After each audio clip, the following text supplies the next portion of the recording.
Aloha, this is Tom Lesher with the weekly Pele Report. It's an astrological forecast from the island of Hawaii. This is March 27th of 2011, and I'll be talking to you today about some of the energy that's existing and as we read it through the planetary positions. And this is a big week. I mean, March has been a big month, but April is going to be really big. So we're going to start out with, a little of the astrology of it all, and then I'll try to interpret it for you a little bit. It's that tomorrow the sun comes into a square with the planet Pluto. This happens once a year. And tomorrow also Jupiter, which has been in the sign of Aries for a little while now, it's going to be there for 2 more months, is going to be in opposition, exact direct opposition with the planet Saturn over in Libra. So then we've got later on in this week, Friday, Mars goes into Aries. And then on Saturday, the moon goes into Aries. Until finally we have this new moon on Sunday where we have the sun, the moon, Mercury, Mars, Jupiter, and Uranus, all in the sign of Aries. 6 planets in the sign of Aries. When the moon moves out of there, these 5 planets, there's basically going to be 5 planets in the sign of Aries for practically the whole month. When the sun moves out and goes into Taurus, Venus is going to come in. So we have this huge conglomeration of Aries. And I've talked about it a little bit in my past forecasts. Aries is a fire sign. It's the new. It's the beginning. It's the first sign of the zodiac in the natural horoscope. It's coming out of, emerging out of Pisces, out of the infinite oneness, into a separate state, into an independent state of being. It's ruled by the planet Mars, the warrior. And this Martian energy is that masculine energy that doesn't like the rain. Oh my God. Anyway, this is a very, very interesting time. Wherein, let's talk about anger a little bit, because Mars is also the ruler of anger. And I want to talk about anger today as being, I don't like this the way it is. And when I don't like this the way it is, the big thing that's going on here, Uranus is, now in Aries, and the sun is coming up to conjoin with Uranus this weekend. And this Uranus is illumination. And this illumination has to do, I would say it's so Buddhist. Anger is basically in some ways not accepting reality. Reality simply is. And Uranus is bringing in sudden, cataclysmic, unpredictable changes in our circumstances, in our relationships, in our finances, basically in our reality. It's almost like we are on a recess. And you've been playing on the merry-go-round, for a long time, and you're used to the merry-go-round, and you like the merry-go-round, but the coach blows the whistle or whatever, and it's time for everybody on the merry-go-round to go over to the monkey bars, and everybody on the monkey bars to go over to the swings, and everybody on this, what I'm saying. This is about change. It's about evolution, and it's about accepting change as a constant. In fact, the only constant. So, as we attach to the merry-go-round, as we attach to the monkey bars, we are now getting lessons. And Saturn going through Libra is particularly with relationships. If we have been attached to a particular person, a particular boss, a particular business or partnership, and this has been our security, and this has been our safety, and it has been in any way impeding our awareness, impeding our, it's like you can get really good at something, and life is just simply showing us right now that it's time for us to be good at many things. And so it's time to bring in some variety. It's almost like we're like, this birthing time can be like leaving home. You're 18, and it's time to leave home. And there's a whole new freedom. There's a whole new potential. There's a whole new possibility. And it can be overwhelming. It can be pretty doggone daunting, And sometimes reality can be very scary. And I mean, the Buddhists look at it as somewhat, kind of a lot of suffering. It's a reality. You are born alone, you die alone. People die, people lose their jobs, people lose their arms and limbs and houses. There's a lot of loss. But what we can do is through our mind and through our meditation and through the power of our own courage, we can accept and we can believe and we can trust. Uranus is our personal unconscious. And this Sun conjunct Uranus that's coming next Saturday and Sunday and Monday, is this time of this illumination. And it's really a broadening and an expanding of our identity.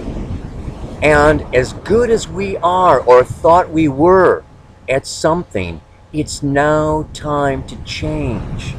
It's now time to release. And we will be getting these messages. Saturn in Libra, Pluto in Capricorn, is really this time where we're getting these messages. We're getting left, or we're getting fired, or we're getting told this, that, or the other thing, or we're really getting pulled on.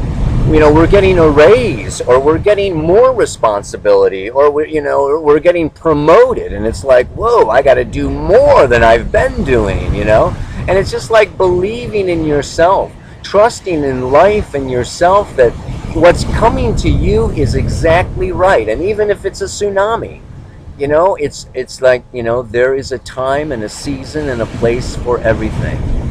And a lot of life has to deal with destruction. If we look at Brahma, Shiva, and Vishnu, right? The creative, the sustainer, and the destroyer. 1/3 of our human experience is about destruction and loss and leaving. And another third is about creation and building.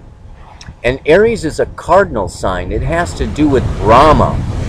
It has to do with stepping in, with taking our courage, taking our pioneering strength, and trusting in our instinct.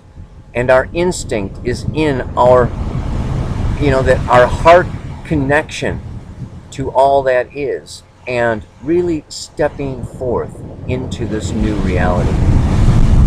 And so, lastly, I would say this week, the moon goes around, and now it's in Capricorn, it's moving through Aquarius, and then Pisces, and then it's joining Aries next weekend. It's the close of the lunar cycle, so this week is kind of the close, and next week, with that new moon on Sunday, is going to be just an all-out wang bang ganger, It's just like really time to go.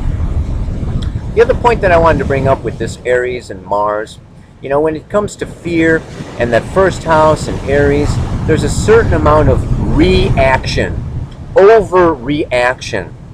And this overreaction is blaming or resenting. It's like that anger of not accepting reality. Is that, it's almost taking responsibility for our own feelings. And nobody is making us feel a certain way.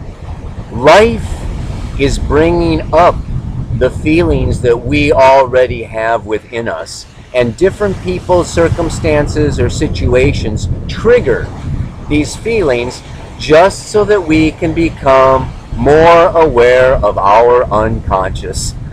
So you want to thank these people who are pissing you off. And, it's like, oh, thank you. I didn't know I was carrying, resentment or bitterness about that. you know, and you can go back, and you know, psychology takes it to childhood, and astrology takes it to past lives, and you can go back and find the roots of these, but you know, whatever, some people are into that. You can also just simply go forward and say, you know, I'm going to change, I'm going to modify, I'm going to use my discipline. And this is where the Jupiter opposite Saturn, you know, and the Pluto squaring, and I mean, you know, Saturn is this disciplined approach, and really taking our mind and using our will, becoming inwardly active instead of reacting and starting wars. You know, I mean, this is great. I mean, the standard traditional interpretation of this is like wars and violence and chaos and anger and Aries. I mean, all this, you know, Aries energy. I mean, you can see what's happening on a global level, but you know, personally and individually, what we can do, and what we do personally and individually actually helps soothe the collective unconscious. So you're actually serving, you know, the evolution of the planet by doing your own inner work. And our own inner work here is not reacting, but rather listening and disciplining and using our courageous insight to accept life and to accept what comes and to trust and believe and embrace change. By embracing change, we embrace life and we expand our capacity. We expand, we learn. This is a tremendous opportunity of learning and expanding and growing so much. It's just a great fun time. I mean, if you're trying something new, you know, I mean, you know what, maybe you're darn sick and tired of that merry-go-round and you're ready for the monkey bars, you know? I mean, it's like, yeah, go for it. Be a freaking monkey, you know? The last thing before I close, I don't know what time it is, but Mercury goes retrograde on Wednesday, and everybody gives this a whole, you know, big thing. It's going to be retrograde for about 3 weeks, 3.5 weeks. And that Mercury retrograde just says what, you know? Think before you act. Reflect a little bit. You know, just like hold back a little bit. Your computers can break down, your cars can break down. It's all because if you're like going with your Aries stuff and, you know, charge, and bust this and bust that, and, you know, I've had it with this and I'm angry with that, you know. It's just, again, this time of, like what I'm saying, you know, what I'm talking about is really using these times and these experiences and what's coming to us from nature, you know, and from our relationships and from other people, to really just reflect on the feelings that it brings up, where we're blocked, or where we're just not accepting water over the rocks, and yeah, moving on and going with the flow. I hope you get a good surf in this week, and I look forward to connecting with you later. Oh, I was going to say, where Aries falls in your chart, if you know your chart, and I'm thinking of putting this up on my website. I'm going to go through Aries through the 12 houses, because this will really shed a lot more individual light upon the aspects or the elements of where you need to initiate and be Brahma and create this time. Yeah, so you can go to my website and check that out. I'm going to try to get it up there this week, write it tonight or something. And namaste, enjoy, aloha.